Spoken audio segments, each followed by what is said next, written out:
lagi misalkan pasien itu tidak bisa melakukan oksigen atau bernafas secara normal di mulut dan hidung ya. Jadi dia bernafas melalui alat ya, melalui tube nantinya yang dimasukkan melalui tracheostoma ya.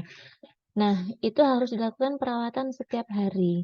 Kenapa setiap hari? Ya, gunanya untuk mencegah infeksi ya. Mencegah infeksi, jadi di situ nanti perawatan adalah perawatan steril ya, gitu. Nah, ini tracheostomi ini adalah insisi yang dibuat pada kartilago krikoid pada cincin trakea 2 sampai 4.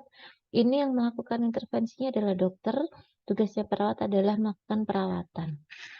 Oke, selang tracheostominya ini digunakan untuk membuka jalan nafas dan membuang sekresi paru.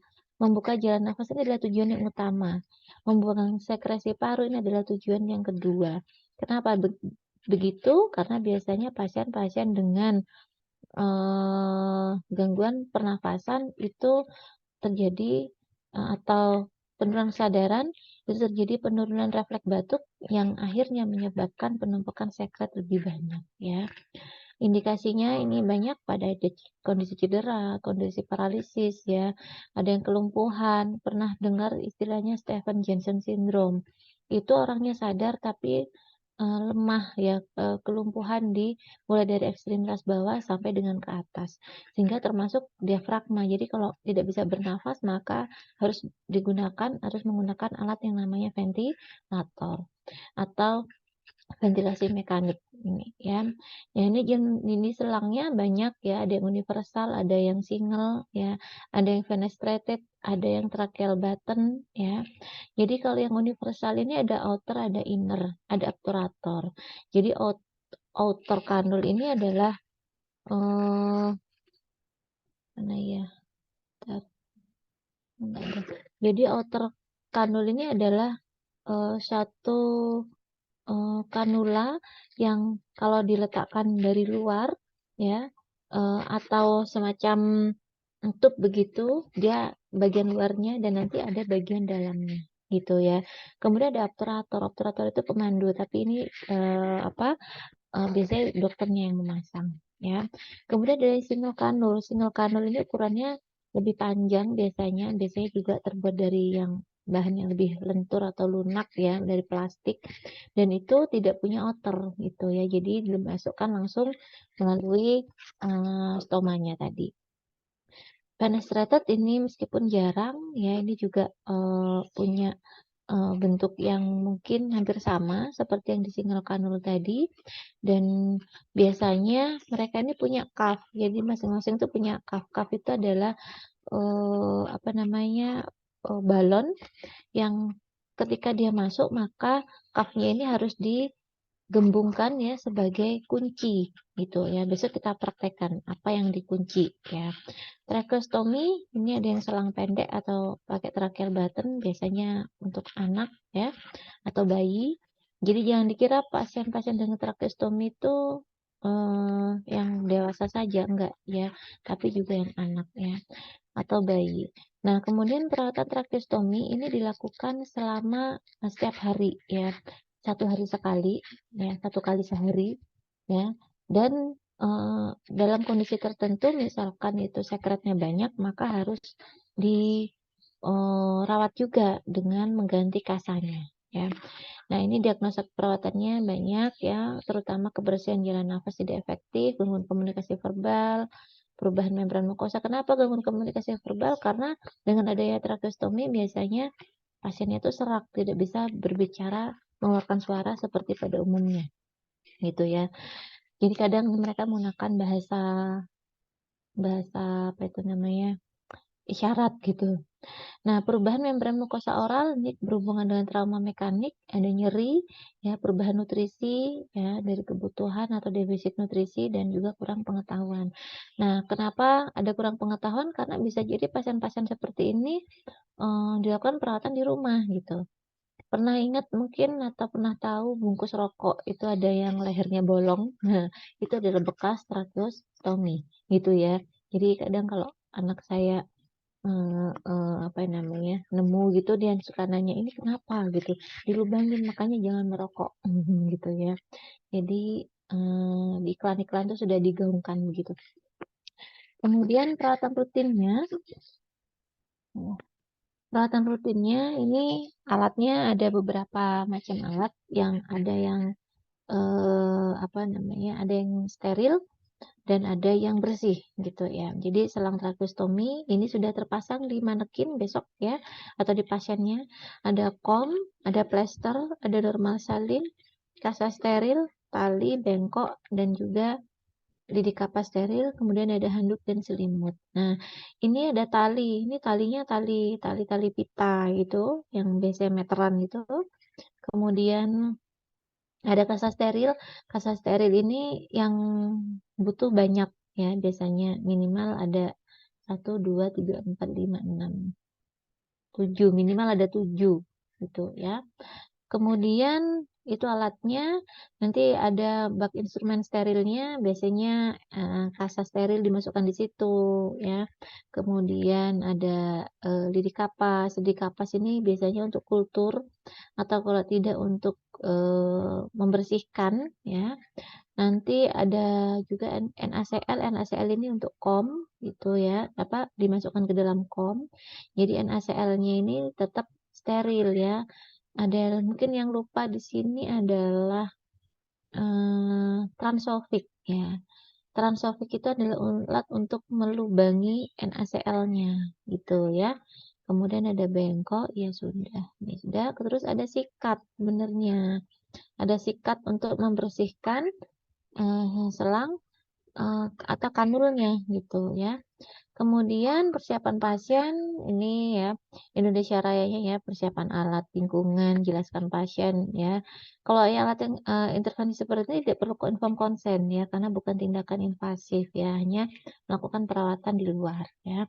Jelaskan pada pasien tindakannya apa yang dilakukan, baik itu pada pasien sadar dan tidak, itu harus di KIE pasiennya ya.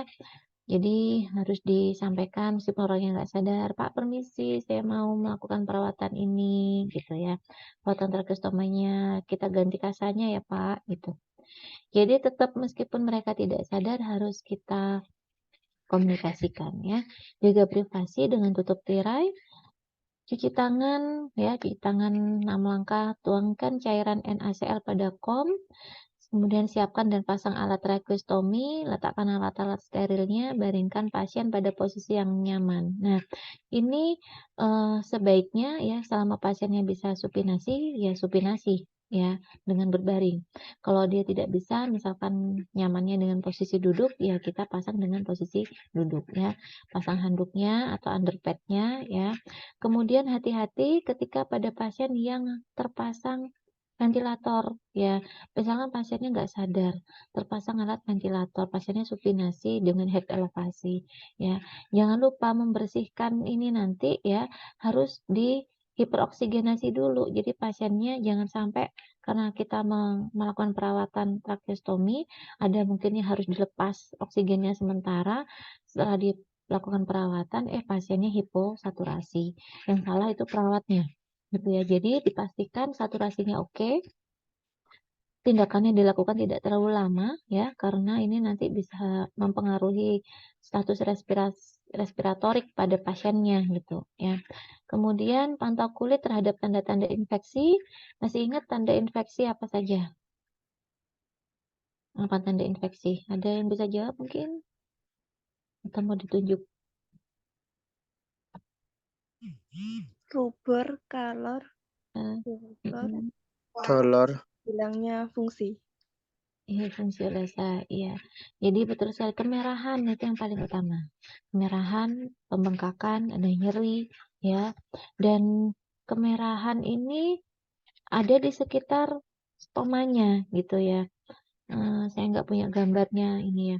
Jadi di sekitar lubangnya itu ada tanda kemerahan, kemudian peningkatan suhunya ada rubor, ya. Teraba hangat di sekitarnya. Kemudian disertai dengan adanya pes atau nanah. Jadi seros itu macam-macam. Cairan itu macam-macam. Mulai dari seros yang bening, seros yang warnanya kuning kehijauan, ya, merah serosanguinus ya, merah atau bahkan, memang nanah gitu ya atau pus ya, warnanya kuning kuning, eee, ya warna nanah tuh gimana ya, kuning kuning keruh gitu, ya. Kemudian apabila terlihat warna merah, bengkak, meradang, hangat, ya, aromanya tidak sedap itu, jangan lupa didokumentasikan, dibersihkan dulu, nanti waktu kita sesi dokumentasi, kita dokumentasikan, ya. Dokumentasi dalam artian ditulis, karena nanti kita harus menyampaikan ke dokter, "Dokter, ini ada tanda infeksi," gitu ya. Mungkin butuh pengobatan topikal atau mungkin butuh antibiotik dengan IV. Nah, jadi tanda-tanda infeksi itu karena ini ya, teman-teman sudah tahu ya kenapa nyeri, kenapa infeksi ya, karena ada bakteri patogen yang gumpul di sana ya. Kemudian yang ke berapa nih, 8, basahi lidi kapas dengan NaCl. Nah, ini boleh lidi kapas, boleh, kasa steril, ya.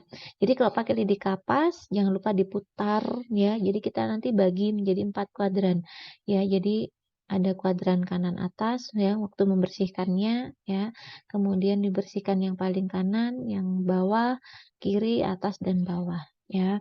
Di sekitar stomanya ya. Ulangi beberapa kali sampai dengan stoma itu bersih dan lakukan dengan gerakan memutar. Ini ya. Kalau dengan menggunakan kasa, ya besok kita mungkin ganti dengan kasa saja ya. Kasa steril itu boleh dengan menggunakan tangan atau boleh dengan menggunakan handscoon ya. Kalau maaf, dengan pinset ya. Kalau kita pakainya tangan, dengan tangan jangan lupa kita pakainya handscoon-nya steril gitu ya. Keringkan dengan kasa atau lidi kapas yang kering, ganti ini yang untuk apa namanya, untuk, area stoma ya. Ini jangan lupa ketika stomanya dilakukan perawatan ya, kalau dia punya outer kanul, maka kanulnya direndam dulu gitu ya. Keringkan dengan kasa, kemudian ganti, talinya dan kaji kulit di bawah tali, pengikat di sekitar lehernya. Jadi sepanjang lehernya itu nanti kita kita cek ya ada merah-merahnya atau enggak ya. Nah ini kemudian, bantalan talinya besok kita praktekkan ya. Jadi, pada intinya perawatan ini harus dilakukan setiap hari dan harus dilakukan dengan tindakan steril. Nah, pada perawatan tracheostomi ini ada beberapa tahap gitu ya. Kalau ini dengan perawatan stomanya, nah ini dengan perawatan inner kanulnya.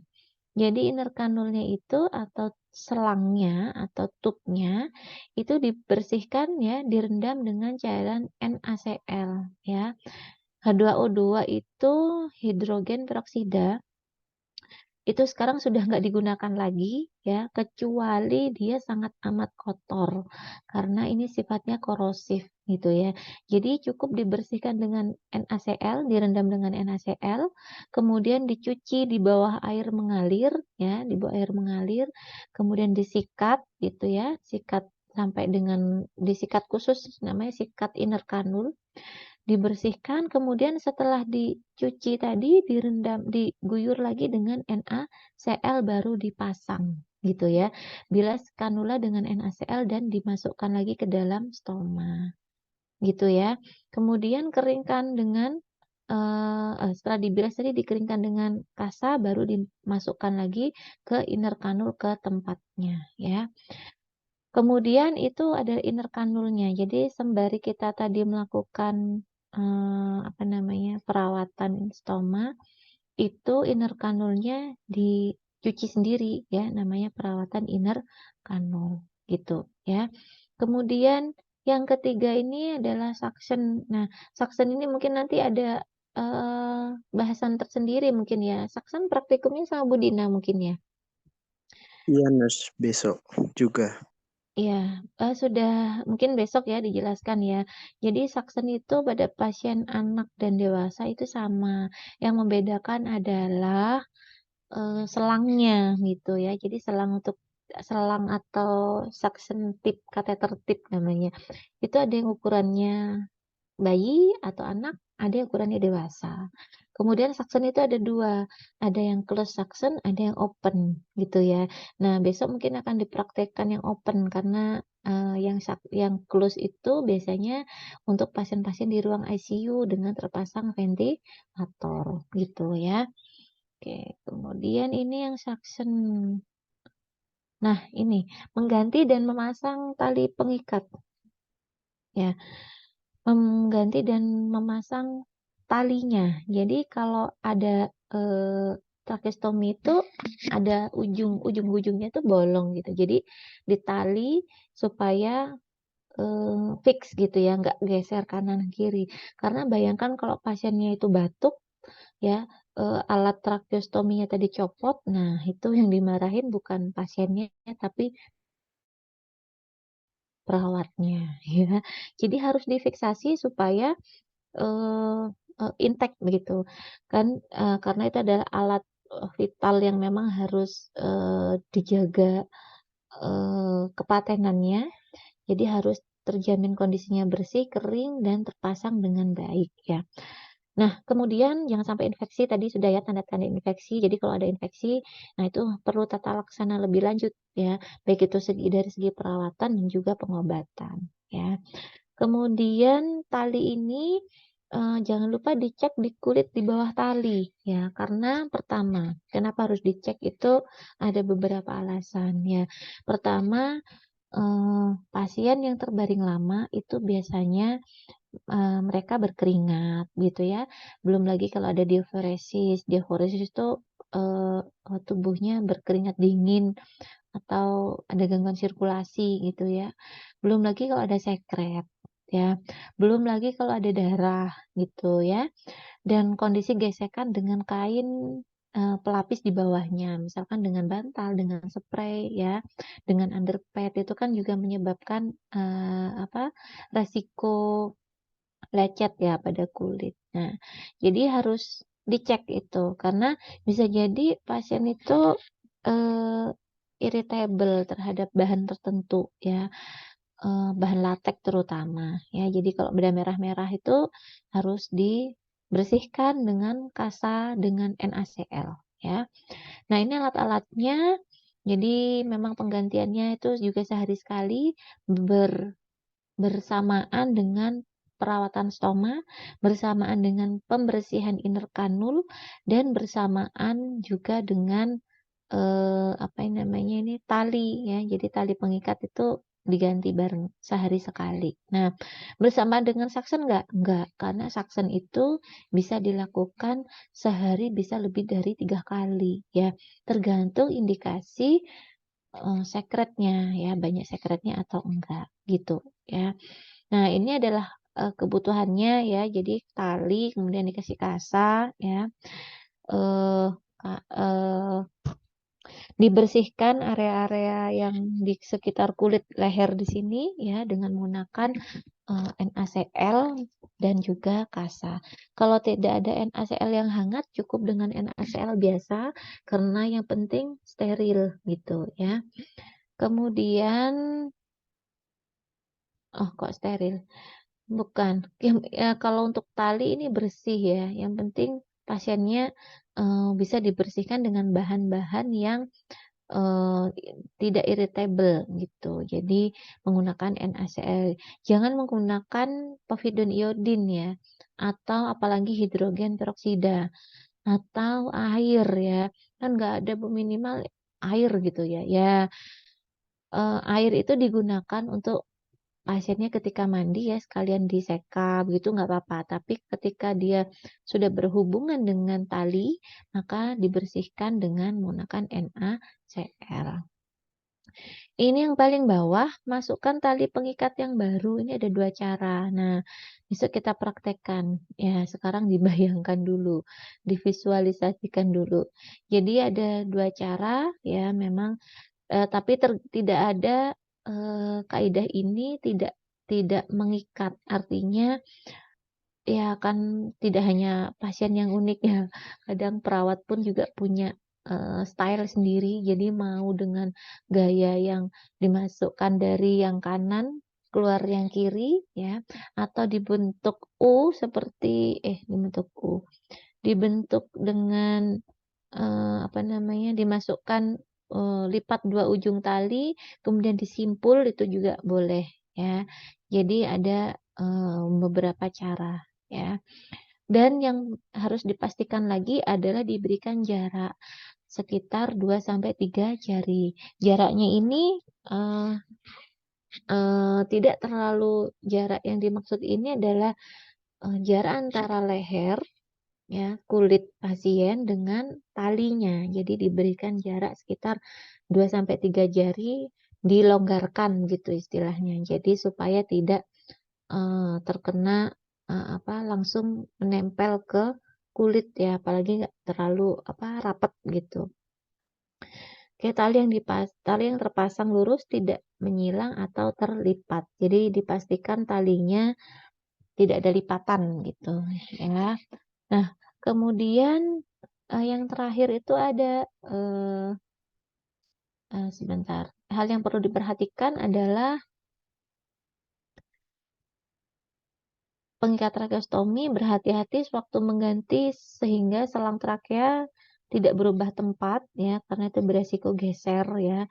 Idealnya Anda harus dibantu dalam mengganti tali pengikat ini. Jadi dibantunya ini satunya megang kanulnya, satunya memasukkan tali. Ya, mempertahankan posisi trakea tetap pada tempatnya dan sementara Anda mengganti tali pengikat trakea yang kotor atau mengencangkan tali pengikat yang masih bersih gitu ya. Ada lagi yang satu lagi sebentar. Di ini suction.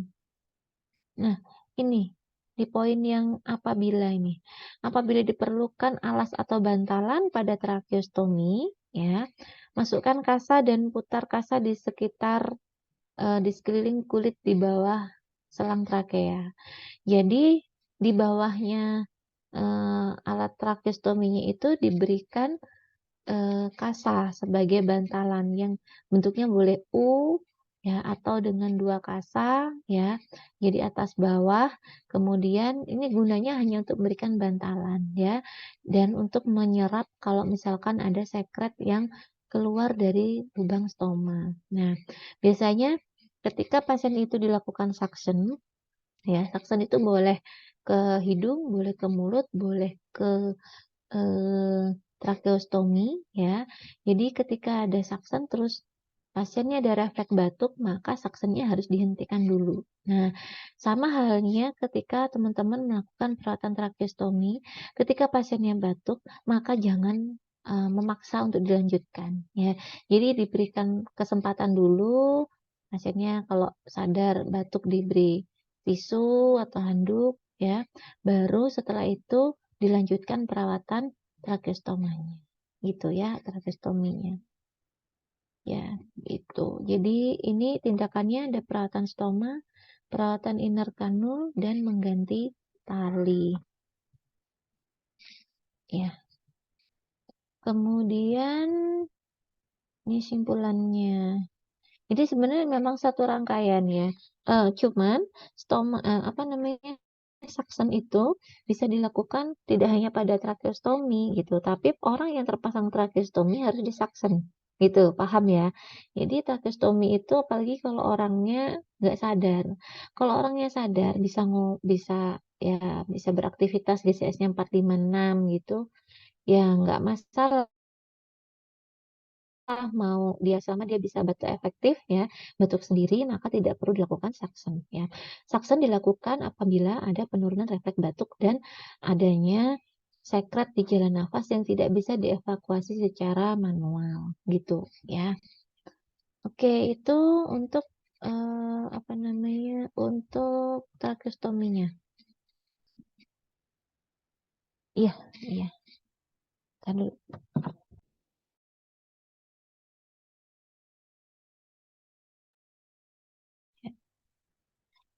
Sambil saya siapkan yang berikutnya, ada yang mau ditanyakan?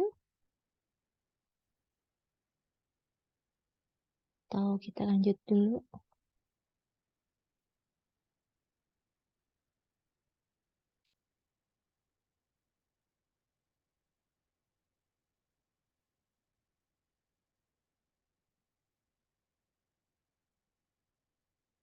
ini ya, pengkajian hematologi. Sekarang kita ke pengkajian hematologi. Sudah dibaca SOP-nya? Sudah barusan. Ada yang mungkin sudah membaca? Jadi sistem hematologi itu kita belum pernah masuk ya terkait dengan hematologi ini ya. Jadi di KM ini dulu istilahnya itu KMB1. KMB1 itu isinya adalah hemato, respirasi dan kardiovaskuler gitu ya. Sekarang namanya KMB-KRH ya, per sistemnya disebutin semuanya ya. Nah, pada sistem hematologi, sebenarnya pada semua sistem itu punya pemeriksaan atau pengkajian sendiri. Nah, saya nggak tahu apakah dulu di semester 1 atau 2 pernah diulas terkait dengan pengkajian sistem hematologi secara fisiologinya, ya. Kalau misalkan sudah, nanti teman-teman review lagi, kalau misalkan belum. Nah, di sini mungkin saya nanti akan izin menggabungkan dengan beberapa kondisi patologi, karena KMB ini berbicara terkait dengan ketidaknormalan sistem dan fungsi ya. Jadi anatomi dan fisiologinya itu terganggu pada masing-masing sistem dan dalam konteks orang dewasa. Jadi keperawatan medikal bedah itu pasiennya orang dewasa, bukan anak, bukan lansia sebenarnya ya. Nah, pada pengkajian hematologi ini bisa dilakukan oleh tenaga medis dan juga para medis ya. Cuman batasannya ketika melakukan pemeriksaan diagnostik maka itu adalah ranah medis ya. Kalau teman-teman perawat ini adalah para medis ya. Nah, itu ada beberapa pemeriksaan nanti yang dibutuhkan, nanti kita lihat di belakang ya. Berkaitan dengan pengkajian ini, maka pertama yang harus dilakukan adalah pengkajian data demografi. Ini umum ya saya rasa. Karena data demografi ini nanti akan menentukan, eee, oh ternyata, eee, sakitnya itu berdasarkan data epidemiologi itu memang paling banyak diderita oleh usia-usia sekian. Nah, itu gunanya demografi. Jadi untuk mencocokkan ya dan mengidentifikasi faktor resiko lebih awal ya kenapa pasien ini menderita penyakit ini gitu. Termasuk juga golongan darah, tempat tinggal ya, biasanya ini berkaitan dengan kondisi-kondisi endemik ya, misalkan seperti demam berdarah gitu ya, seperti kondisi cikungunya, itu kan juga masalah-masalah hematologi juga ya. Itu, kita dapat datanya dari data demografi tempat tinggal. Mohon izin ada azan sebentar ya.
Baik, izin melanjutkan. Sudah tampak ya slide-nya ya? Sudah, Nas. Ya, entar lagi selesai. Teman-teman yang mau sholat isya di pending bentar ya. Kemudian tadi nyampe di tempat tinggal. Nah, kemudian ada faktor lain. Nah, faktor lain ini berkaitan dengan lingkungan. Jadi kalau contoh halnya, kalau tadi saya sudah sebutkan masalah endemik ya. Nah, ini faktor lingkungan misalkan dari, mmm, apakah terkait dengan lifestyle juga sebenarnya ya. Apakah memang di lingkungannya itu, ada di lingkungan yang padat penduduk, lingkungan pabrik, atau hal-hal yang mungkin berpotensi terpapar dengan zat-zat, karsinogenik gitu ya. Jadi faktor lingkungan itu luas ya. Kemudian yang kedua adalah riwayat kesehatan sekarang. Kalau teman-teman dulu sudah belajar di keperawatan dasar, bagaimana cara mengkaji riwayat kesehatan sekarang, itu kita identifikasi berdasarkan keluhan yang dirasakan pada 3 bulan terakhir. Nah, misalkan adanya pendarahan, adanya tanda-tanda infeksi, adanya kelemahan, sesak, ya, sakit perut, kemudian nyeri di persendian, ya, pembesaran organ tertentu, ya, seperti splenomegali itu kan suatu kondisi yang tidak normal, itu juga harus disampaikan. Jadi diidentifikasi dalam 3 bulan terakhir atau keluhannya yang dirasakan saat ini apa, ya. Termasuk juga gejala anemia. Anemia itu sebenarnya bukan penyakit ya, tapi dia adalah manifestasi. Nanti mungkin kalau di pertemuan berikutnya kita akan membahas terkait leukemia dan anemia yang saling berkaitan ya satu sama lain itu. Kemudian riwayat penyakit terdahulu diidentifikasi lebih dari 3 bulan atau 6 bulan itu pernah mengeluh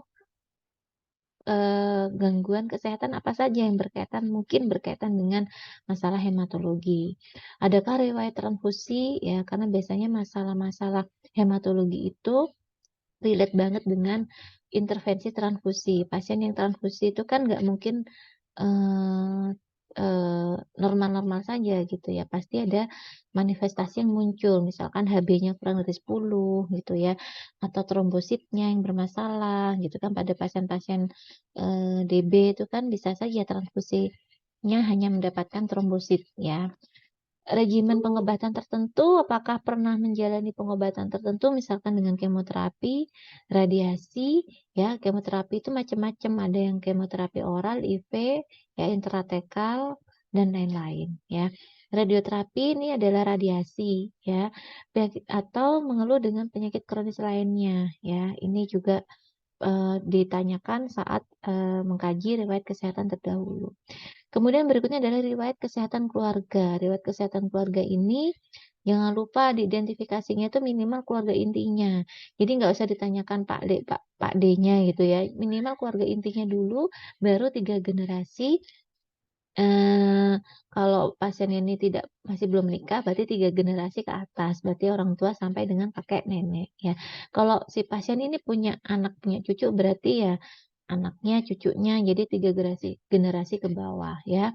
Atau anggota keluarga lain, keluarga inti, kakaknya, adiknya ya, apakah ada yang punya masalah yang sama terkait dengan hematologi, misalkan anemia, gangguan koagulasi, talasemia, hemofili, dan lain-lain. Atau mungkin dengan kanker atau keganasan ya.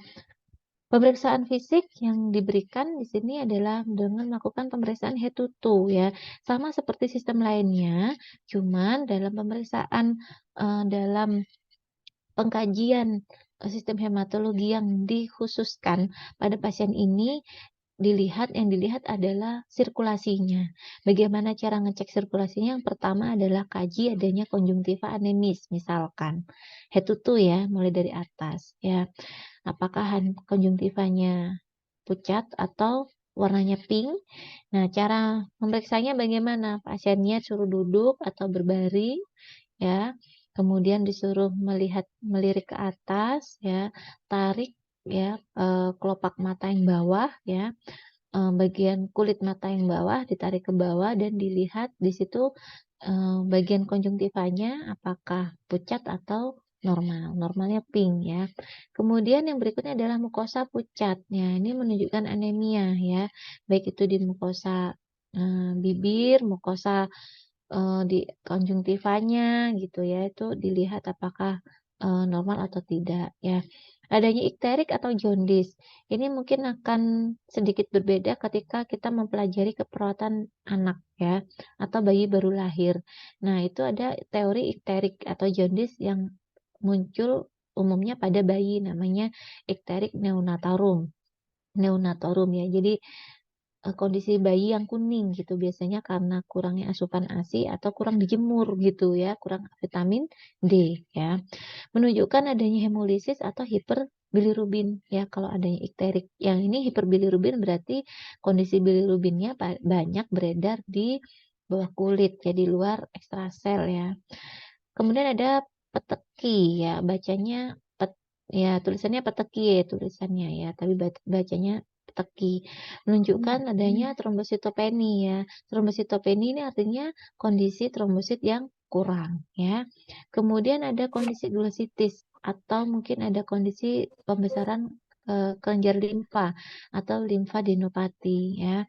Kemudian berikutnya ada vasiskole. Vasiskole itu eh, pernah lihat mungkin orang yang lama mendapatkan asupan atau transfusi darah, jadi dia lama-lama itu akan beresiko terjadi penumpukan Fe atau ferritin di dalam tubuhnya, sehingga itu akan mengubah bentuk dari sumsum tulangnya gitu ya. Kenapa? Karena tubuhnya dipaksa untuk produksi apa produksi kondisi tulangnya ini dipaksa untuk melakukan metabolisme hematologi yang lebih sering, lebih besar ya, sehingga disebut dengan overwork itu ya. Perawakannya pendek ya, jadi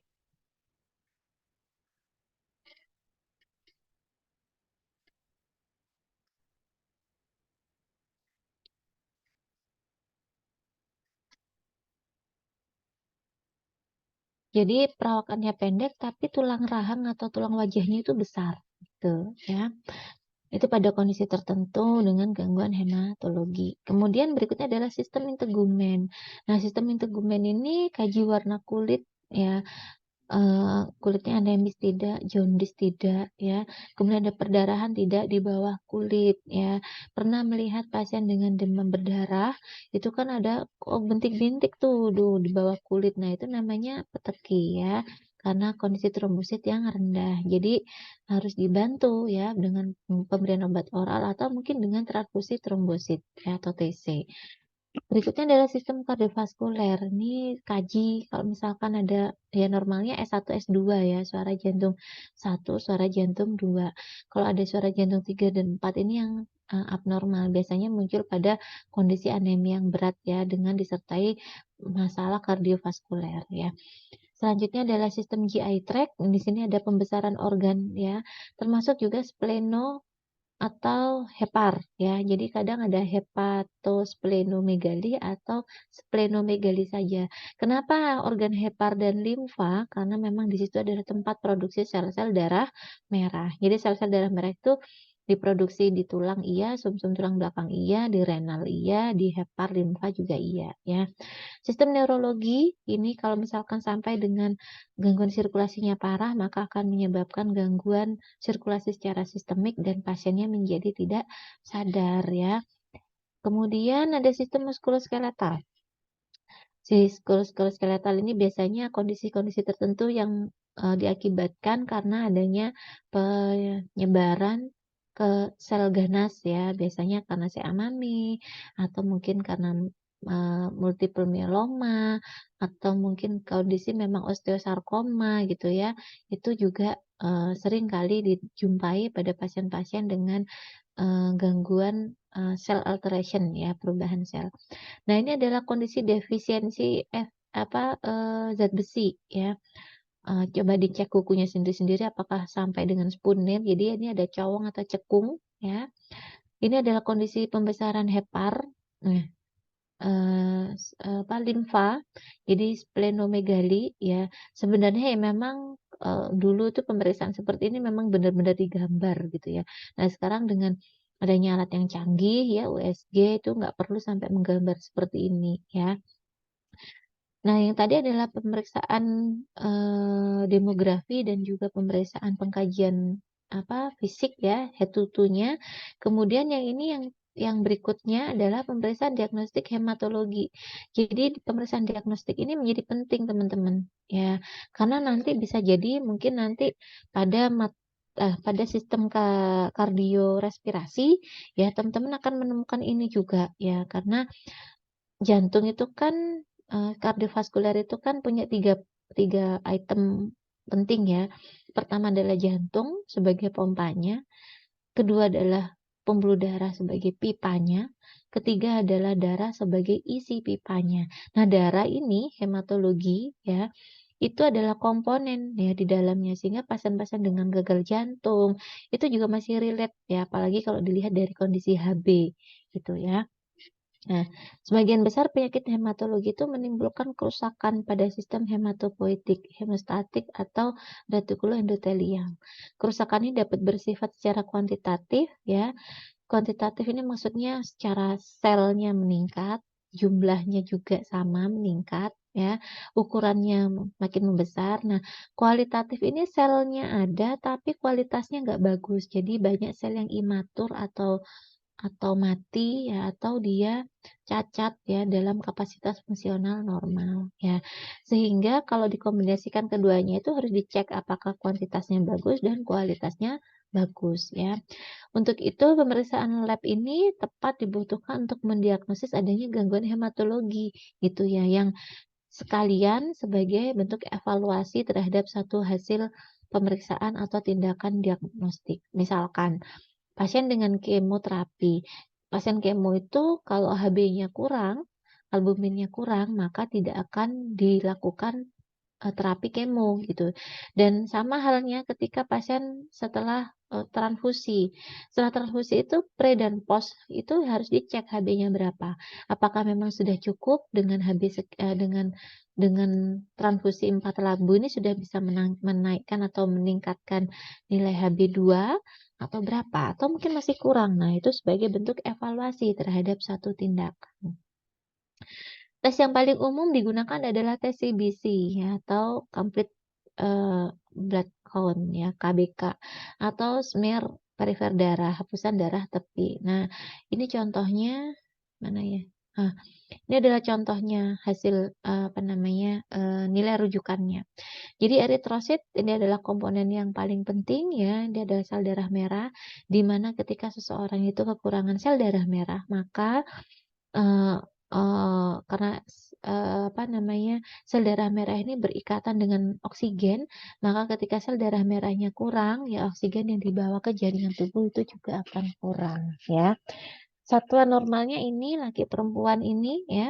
Jadi, dan ketika teman-teman mungkin menjumpai, kok di lab SIMA beda, di lab Prodia beda, ya di lab A, B, C beda, gini mereka sebenarnya punya nilai atau tergantung dari reagen masing-masing ya. Tapi kisaran selisihnya tidak akan jauh dari nilai ini ya. Jadi eritrosit normal sekitar 3.500 atau 3.800 sampai dengan 5.000 pada perempuan, pada laki-laki adalah 4,4 sampai dengan 5,6 ya. HB juga sama, kondisi laki dan perempuan. Kenapa pada perempuan lebih rendah?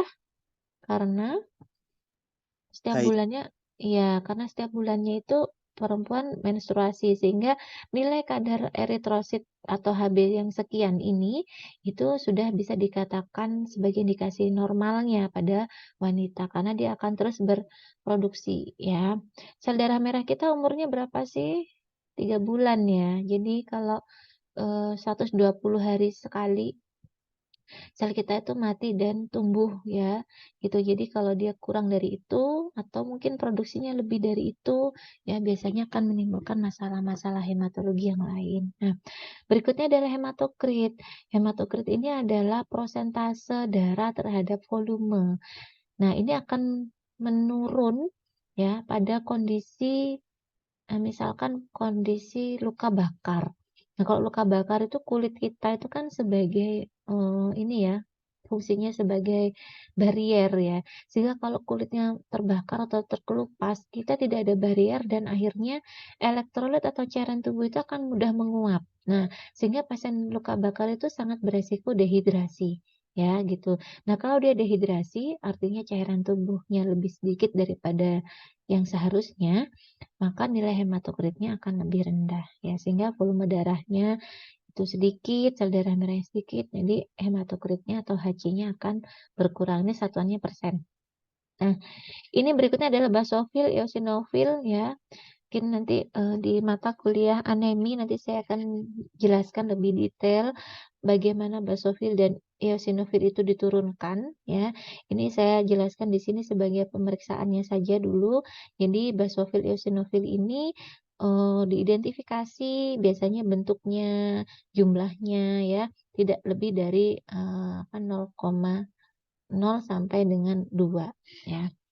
Ini adalah bentukan jadi morfologinya itu macam-macam.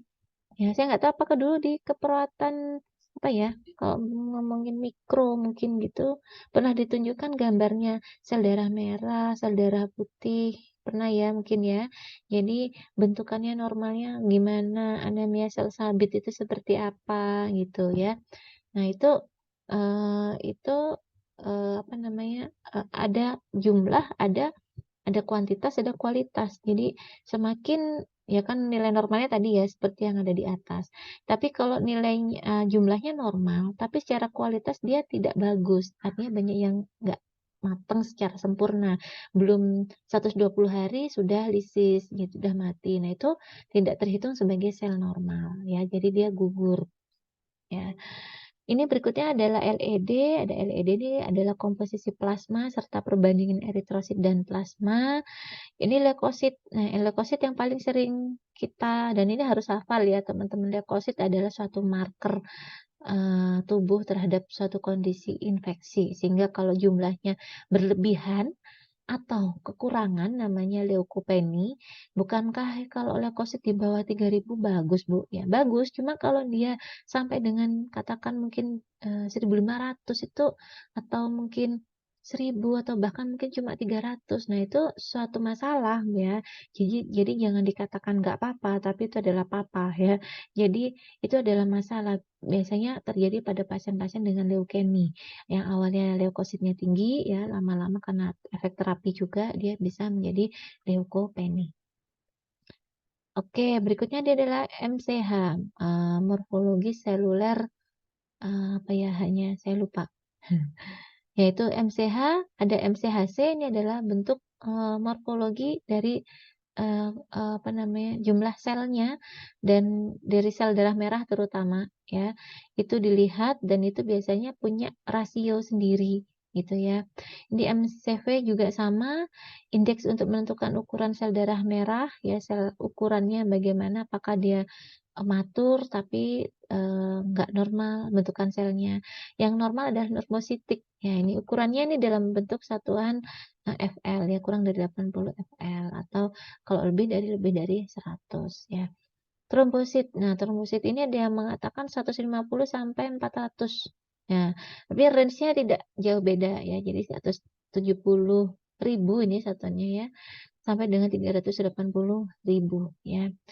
Ini adalah sel darah, yang disebut dengan trombosit, yang fungsinya sangat penting bagi, koagulan juga ya.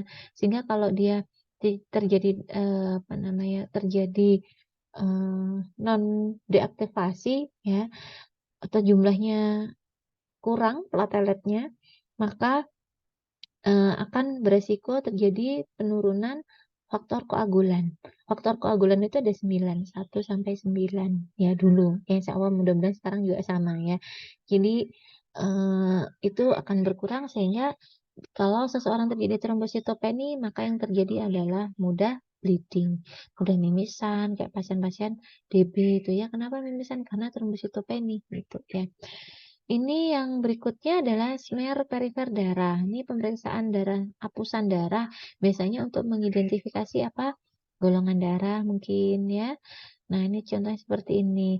Kemudian resusnya. Nah, ini dilakukan dengan pemeriksaan vena fungsi ya. Vena fungsi itu berarti diambil melalui darah vena ya. Nah, yang ini adalah ini ada gambarnya.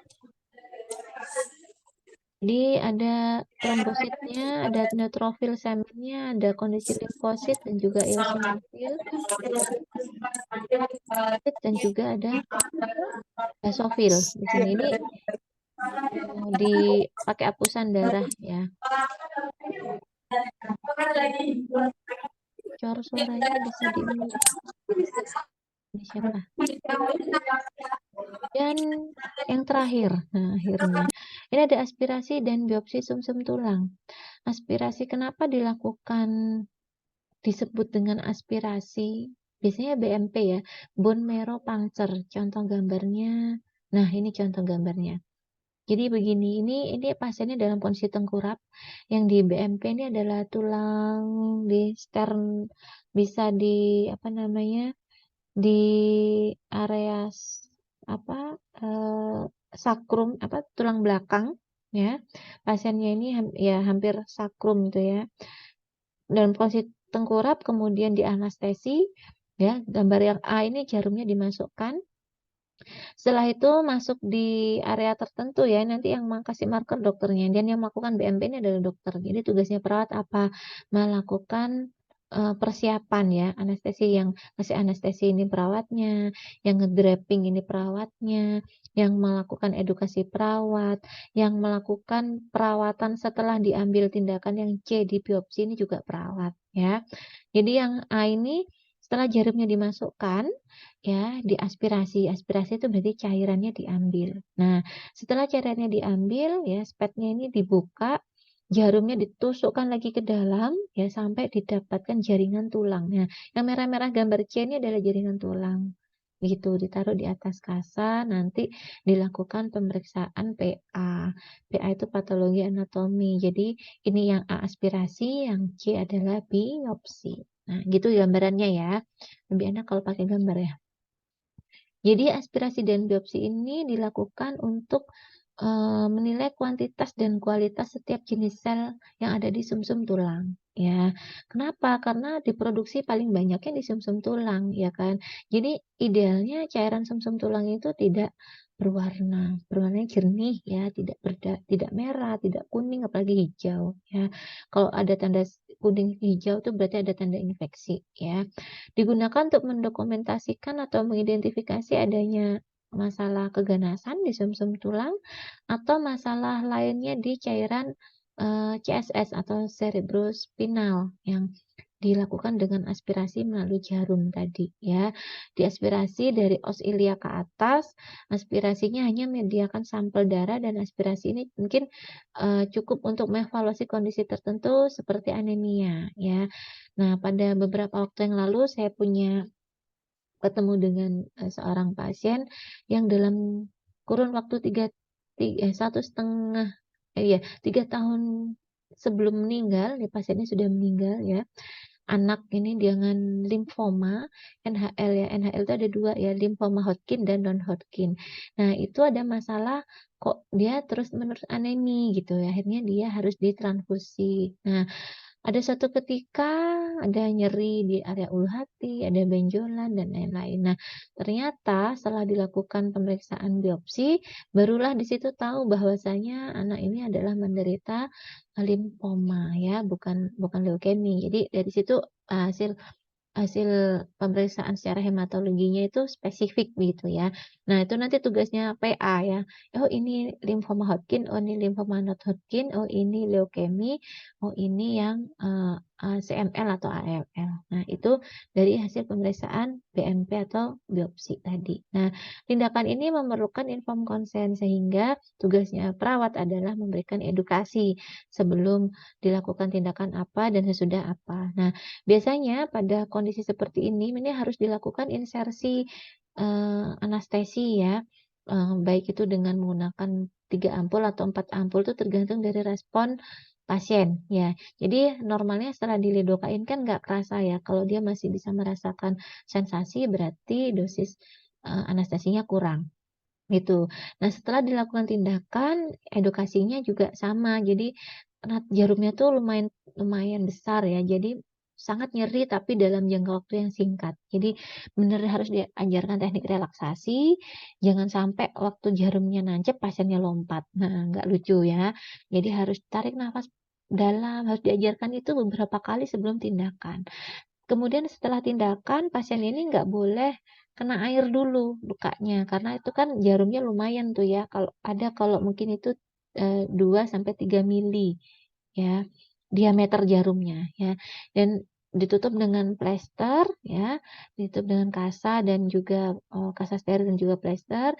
Jadi selama, 24 jam pasiennya tidak boleh terkena air, nah gitu. Itu harus disampaikan dan itu adalah tugasnya perawat. Nah, dari situ nanti kita akan mengidentifikasi hasil pemeriksaan yang sesuai dengan gejala spesifik pada pasiennya.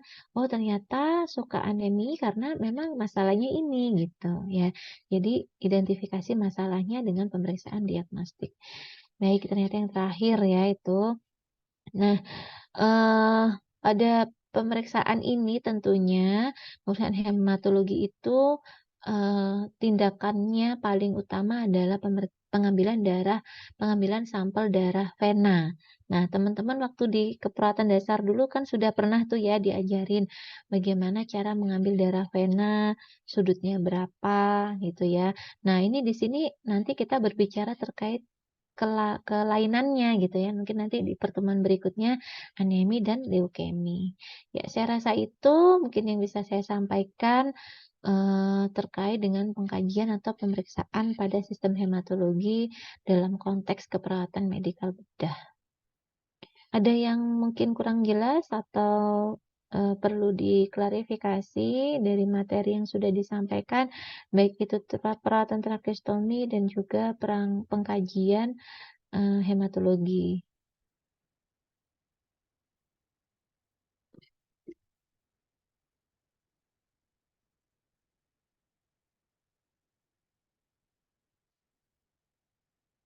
Sudah jelas? Ya mungkin perlu dibaca-baca lagi nanti, eee, apa materinya, karena SOP-nya sudah dapat ya, nanti saya bantu upload di PLM juga. Kiranya oh iya besok terkait dengan praktikum, saya baru dikonfirm sama Bu Dina bahwa memang besok ada jamnya beliau juga ya, pagi ya. Jadi kita on schedule seperti startnya ya, mulainya jam 12.40 untuk reguler apa tadi ya? Reguler 1 dan reguler 3 kita mulai jam 12.40. Mohon izin saya mampatkan 90 menit ya. Jadi nanti reg 1 dan reg 3 nanti selesainya sampai jam 14.10. Kemudian reg 2 sampai dan reg 4 kita mulai jam 14.15 sampai dengan jam 15.45. Gitu ya.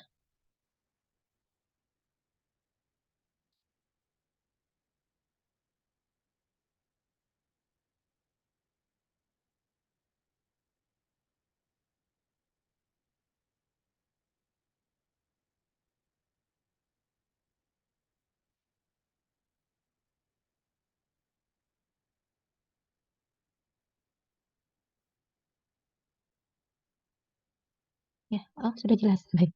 Baik, kalau mungkin dirasa sudah jelas, ya beberapa DM ternyata. Eh, Mungkin bisa kita cukupkan, teman-teman mungkin bisa melanjutkan aktivitas yang lain. eh untuk ini, apa namanya, kemarin ada yang nanya, untuk kuis apa ya, bentar. Ya, nanti saat kuliah saja ya, nanti kita ketemu insya Allah hari Jumat sore ya. eh apa untuk kuisnya leukemi, untuk anemianya pakai LP gitu katanya, RPS. Ya, jadi kita menuruti itu, insya Allah nanti akan dibantu eh untuk apa? Untuk saya share link kuisnya. Baik, saya rasa itu sampai ketemu besok ya, berarti di kampus, di lab ya, jam 12.40. Mudah-mudahan dalam kondisi sehat semuanya, dan apa yang sudah disampaikan pada hari ini bisa dibaca-baca. Besok kalau misalkan ada yang nggak dimengerti bisa ditanyakan besok ya. Saya rasa itu, kurang lebihnya saya mohon maaf. Assalamualaikum warahmatullahi wabarakatuh. Waalaikumsalam Terima donors. kasih. Pilih screen-nya Terima saya kasih, Liz ya. Ner. Ya. Yes.